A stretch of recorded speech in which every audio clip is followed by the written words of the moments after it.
Okay, let's get to it. The research part coming up soon here. We want to talk about social media for you to build your professional network, right? You maybe have tried it in the classroom, but you might be here to figure out what do I do to advance my career and to let everybody know about the things I'm working on.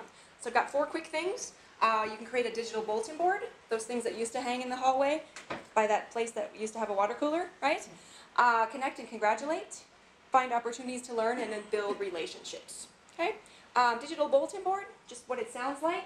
Here's a really good example. A biology professor here at UNM is looking for people to apply to grad school, right? So she put out a tweet on Twitter, hey, thinking about it, come check us out. Simple but easy way, keeps her kind of in people's feeds. Maybe they're thinking about it, maybe it works out. There's a connection there.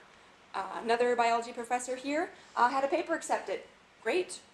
Congratulates her co-author. We've done it again. Just a quick, easy, sort of feel-good way to get on Twitter. At Advance, we do a lot of STEM shout-outs for people who are doing nice things, right? Here's a woman who won Best Diversity Paper. STEM shout-out, nice photo, a link to the story that we've written on our website. Same thing here. Another woman was promoted to professor recently. Here's our STEM shout-out. Just a nice way to have some happy, positive things happening on social media for you, and to connect and congratulate, which is always nice. You can also find a ton of opportunities to learn. Again, not just Twitter. I talk a lot about that, but this is on any platform. If you're looking for a conference that might have to do with women in STEM, one easy Twitter search, and you've got one in Denver, you've got one in Florida, and another one in Texas. So pretty quickly, you're finding information. You probably didn't get a flyer for all 3 of these in your mailbox. But because you have these connections now working for you on social media, you're able to find things that maybe you didn't find before. Okay? More on your professional community. And so, like, for instance, here, this is one of the chats that I participated in at the very beginning of my life, my public life on Twitter. And this is throughout the world, so everyone around the world tends to participate in this, not everyone, but lots of folks in lots of different countries. It's at the same time every week, so it's from 8 to 9 UK time, which is of course 1 to 2 our time. And so, and then you make sure you at the tweet chat itself, and you also hashtag it to make sure that everyone knows that it's going on. If you're trying to find information or trying to add information to the larger collective of whatever that looks like, then you might do it through a chat, because often these have a community of people already embedded who are regularly following them. Likewise, you can build relationships. So just by having a Twitter presence, you can find other people who are like you, right? And so, for instance, Virtually Connecting is a group that actually takes the keynote speakers at different conferences, sits them in a room, puts a camera on them, and then you connect via Google Hangout, basically, to those folks. You sign up in advance, and then you can have a whole chat about what they talked about, what is interesting to you. It could be for conferences that you've never even thought of going to, right, that you might have some interest in. And then I tend to use Twitter for mentoring stuff, because I apparently can't help myself. And so I tend to do some mentoring things on there, right? So when I hit 750 followers, I did a whole tweet storm, which is a threaded series of tweets that was about what things I wish I had known when I was a young faculty member, right? And so and I also pinned this as soon as I did it, so it was the very first thing when you go to my page that comes up, and you can see the entire tweet storm. I also storified it, which is a way of collecting all of those tweets together and then adding some pieces. It's kind of a similar thing that you can do with blogging, so that people could get a sense of the entire story all at once. So if I wanted to send this to my dean, I sent him the Storify, not the Twitter handle. Does that make sense? Do you guys have any questions about all of that? Yes. Oh, it's all good. So, tell me. The tweet storm is a site you go to send to a lot of people. No. The tweet storm is the hashtag that basically says I'm collecting a whole bunch of tweets together in a way that you can follow. And you have to do that manually. Yeah. it's called threading tweets. So you basically respond to your own tweet, and then you respond to the next tweet, and so on and so forth. Like I said, Twitter takes art in many ways, which is not true necessarily for Facebook and such. Storify is the site where I collected everything together. So you can actually use that idea. It's called, you just go to storify.com, and that actually allows you to go to all kinds of different social media sites and then embed those tweets, those Facebook postings, whatever, to create a story about what you want to talk about. So in this case, I created a story about this idea of things I wish I had known. Question. Oh, yes. So with the tweet storm, can someone interrupt your storm? Yeah, you know, It goes pretty fast, you know? it can. Usually it doesn't come up. Twitter's gone through some different moments recently. But if you reply to your own storm, I haven't had someone interrupted in the same way. They've replied to the message, and I haven't had that problem. Some people plan out their tweet storm in advance. I never. So, but I definitely collected, anyone who replied to this, I definitely collected their comments within the Storify. So I was like, and people really liked it, and so here's all the tweets about that. Or people thought that I really should have hit on this, and so here's what we'll do in the future. Kind of thing. Does that make sense at all? You guys have any other questions? It's kind of a different moment. All right, so we're going to talk about the research stuff that you guys have been wanting to know about. Okay, so research and beyond. This is kind of cut into two parts. One part is kind of what I did, and then the other part is based off of a couple of talks that I've been privy to recently, and we'll talk about that as well. Okay, so rewriting the narrative. Basically in early 2014, when I Googled my own name, the first thing that popped up was my ratemyprofessor.com, which, by the way, I never created. It was created for me. And it did not tell a story that I was necessarily happy to see all of the time. And it's not something that I want to police, right? This is not something that I am interested in policing. And so I knew that if I was ever going to be hired by anyone else, they would do the exact same thing that I just did, right? So I wanted to make sure that they had some other information than just that site. So what did I do? This is kind of what, it used to be just this, theratemyprofessor.com. I added things to the narrative, right? If you want to know more about me, here's some things that are more important to me than just ratemyprofessor.com, right? So I did a stint, I have a YouTube channel, I did a stint on Real Scientist, which is what we call a hosted Twitter account, where basically they get you to host it for a week, and they already have embedded followers and such. So, like for instance, Real Scientists is not only an organizational web page, but it's also a Twitter account that has 50,000 followers, and they asked me to host it for 1 week, and this was what this was kind of what they collected it under in terms of who I am and what I talked about.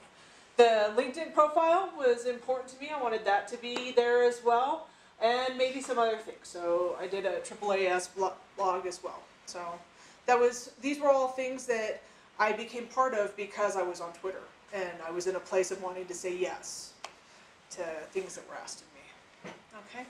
In the midst of this, by the way, you can see that I have an alternative name based off of one of these sites, this Risichem thing. That's not necessarily on my ratemyprofessor.com. I don't have that anywhere on ratemyprofessor.com, but it's here. And it's also on my LinkedIn site now, so people can be like, oh, well, she has this other identity. What does that look like?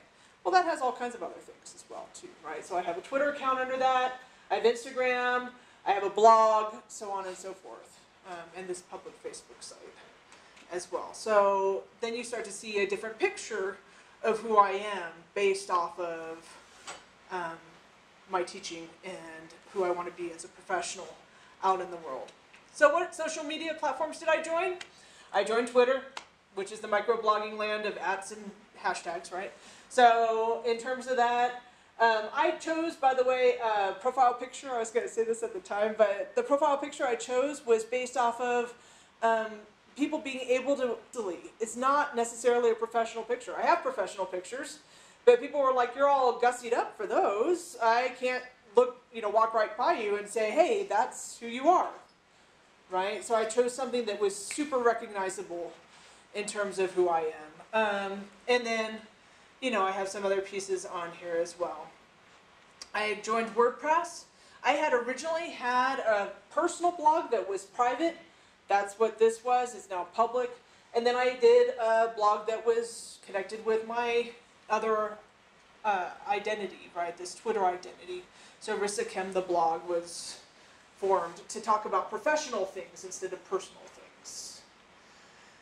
But neither of those they're still not as good as having your own webpage, which Kate has. And having your own webpage where you can collect kind of your teaching, your resume, your blog, so on and so forth. Having a landing page where people can instantly see things about you that have your Twitter account and all of your social identities all collected in one place is probably, from the point of view of many, kind of the gold standard in terms of figuring out who you are. The YouTube account, I have a lot of subscribers, well, not a lot of subscribers. I have some subscribers, most of them are my students. I have a lot of videos on here. What I don't have is I don't have the videos that have like 10,000 views. Okay, so what has happened is in the midst of posting your videos up here, you can actually say that you give Creative Commons license to it. So basically people can use them if they would like to. Forbes Science has used several of my videos. I did not know that they were using my videos. They didn't have to contact me in advance, but they did it to explain some concept in the midst of their article that they thought I explained pretty well. Okay, so realize that when you make those little tiny ideas, those little tiny things that you think, that's not that more important, they are.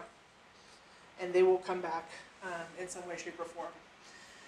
I also have my LinkedIn moment. There's one of my more professional pics, which folks will argue doesn't look like me. And of course you need a LinkedIn profile if you are doing anything in terms of job or if you want to make connections. And one of the things I wanted to say here is that the people who are connections on LinkedIn are not necessarily the same people who are connections or followers on Twitter, who are not necessarily the same people who follow the blog, who are not the same people who follow the YouTube channel.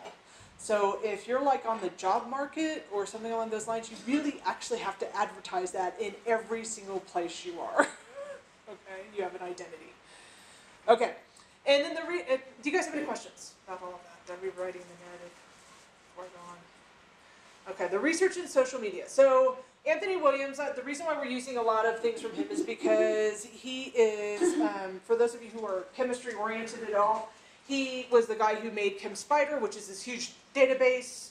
He made this when he was younger. He's an EPA scientist, and he's very, very, very prolific. Okay, so what I wanted to give you is I wanted to give you a sense. I talked with him about this, and he was like, sure, use my identity on here, because I wanted to show you what a senior person would look like. I have very few articles, I have very few things to look at. So this is what a senior person would look like who actually cares about their identity in all of these places. Okay? He did not have a professional do any of this as well. So we could talk about Joe Rolling's accounts or what her presence looks like, but she has someone who is a PR firm that's doing this, right? So this is someone who did it on their own as well. All right, so there's Anthony Williams. He has a pretty regular profile picture as well. He does spectroscopy and cheminformatics. He has a lot of research items. He has an identity everywhere. So he was in the place where he was like, this is the ResearchGate identity. He has a whole bunch of followers. He's following people. Again, these are different people than the people who follow him on the other sites. So kind of get a sense of what's going on there. And he uses not only this page, but he also uses Academia.edu. He wants to have a presence on everything that he can have a presence on. His recommendation in the midst of the talk that I saw in ACSDC and since then, when I've talked to him, is that you should at least have one of these, if not both. And the more you get your word out there as to who you are, and you have a decent landing page for who you are, that helps a lot. Okay. Likewise, Google Scholar, need a landing page for that, as well as if you have a lot of chapters that you've written in the midst of books, an Amazon landing page, right? So all of these, the more prolific you become, there is a sense that you want to make sure that folks know that you're writing these things, okay? And all of this is linked to the idea of impact, which is, of course, something that's well considered at this point, right? So the basic idea here is that the more people know about you, the more they're going to basically look at your stuff. The more you build community on social media, the more people are interested in reading what you have to say. And so, of course, that's going to impact your impact score, right? So in terms of this, if you want to maybe share your impact in a different way, you could go to Kudos. Kudos is a way for you to explain what's important about your articles or about your chapters. Okay, it's a way to house it and say things about your article and phrase it in such a way that you can say, this is where I fit in terms of the body of work, that you don't tend to always say when you're writing the actual article. Okay, so in terms of this, is kind of fuzzy, but what you do when you go to Kudos is you add a short title, you tell readers what your publication is about, you tell readers the significance of your publication, and you start to get donut wheels like this that pop up on Kudos and other places. That this is the Kudos one. That, you know, this was basically, each of these colors represent something. Picked up by 18 news outlets. Kudos is starting to be used by news outlets to be able to say, hey, what's important about your work? Well, if you've written it up there, the author, they're going to be a lot more like, gosh, we should actually contact this person if it fits into our story, right? So it becomes picked up by news outlets. They're starting to look here. It's blogged, it's tweeted, it's Facebook paged, it has Google posts, it's Reddited, and it's highlighted, right? So those donuts become a quick way to see your alt metrics about your particular publication, right? And this is going to be an important, I hope it's an important thing in our future in terms of promotion and tenure, right? So how many people used your article? How many people, you know, what kind of peer review are you getting? And the usage could also be not just your article, but it could also be your sites and such. You have citations, but then you also have the alt metrics, right?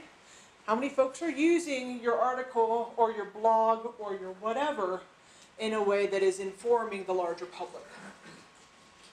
Right? So, in terms of analytics, this is my summary of Twitter analytics. Anyone can get this, by the way. I was a little bit, apparently, not as prolific as usual over the last 28 days because I had, you know, a third less tweets. But I'm the person who tweets like 6 times a day, right? But I made 130,000 impressions.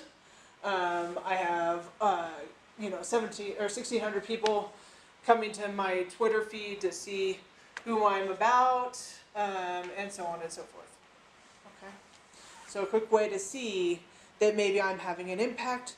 And sometimes when you're looking at these, you might say to yourself, well, is she really, you know, who's following her? If all of her students are just following her, is that one thing? Is that good? Or is it other organizations that are following her?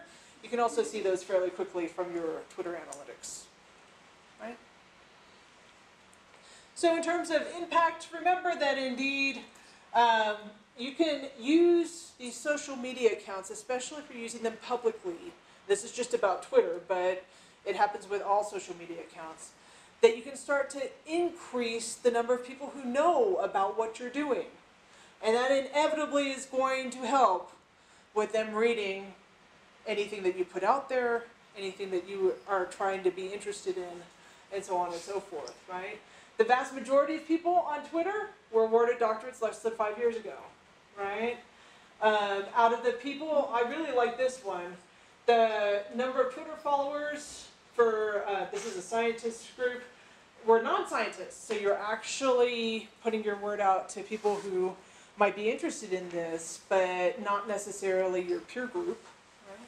And that the median number of followers on Twitter, just the median number is 7.3 times larger than that of a median-sized university department. So you're getting your story out to a lot more folks. For particular conferences, right, if you have a fair number of people in that particular conference who are tweeting or using social media, then you start to get a lot of mentions. And it starts to be a bigger impact for the conference as well. You guys have any questions? Questions? All right. If you want to collect it all in one place, Impact Story is one place that you can do that. The Impact Story gives you the ability to collect all of your blogs, all of your social media accounts, and all of your publications, all in one big place. So that when people want to instantly know something about you, that's where they could go. Okay, so that is, and it gives you different donut wheels. So this also gives you the donut wheels, and you can start to see your impact across many different forums.